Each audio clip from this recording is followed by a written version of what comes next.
In 1959, I decided to go to Michigan State. I was asked to go up there and start a jazz program there, so I decided to go up there, and I began to consider who I might get to take over the program at North Texas.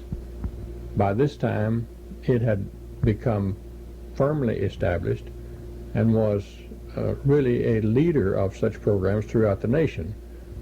And I didn't want to see it go down the drain. Well, of course, I knew quite a few musicians who were qualified from a musical standpoint to run the program, but that was and I suppose still is, a rather strange, not strange, but it takes a special type of person to handle that program there. You have to have someone who has enough musical ability as a performer to earn the respect of the staff there, the faculty at North Texas State. You also have to have someone who knows his music and can talk about the European style with the faculty there, or they'll have little respect for you, thinking you know only jazz. You have to have someone who is a diplomat and can get along in spite of the fact that most of them don't want or didn't want to get along. You also have to have someone who is an excellent organizer and who can get along with the jazz students. You see, it's no easy thing to determine which person will play first trumpet, which will play second trumpet, or which will play lead alto or second alto, and convince them that you have made the right decision as to who will play what.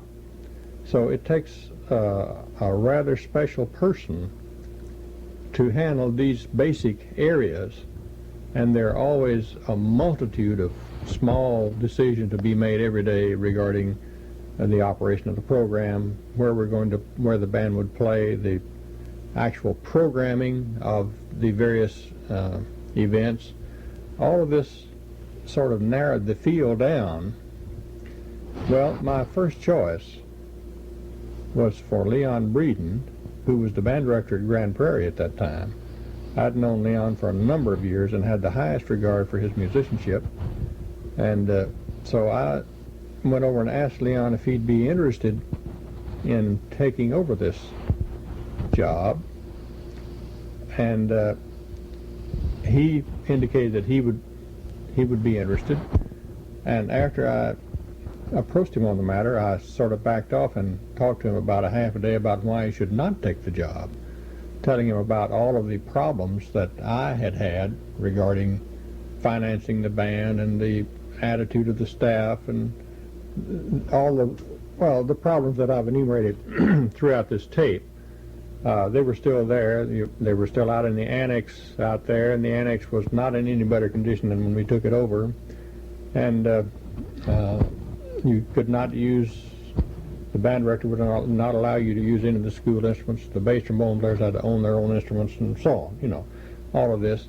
So I spent quite a bit of time trying to argue Leon out of the job, although hoping at the same time that he would take the job, because I felt that he could do the job. I felt that he certainly is an excellent musician, and he's a very intelligent, sharp person, and I felt that he could cope with both the jazz musicians and with the faculty at North Texas.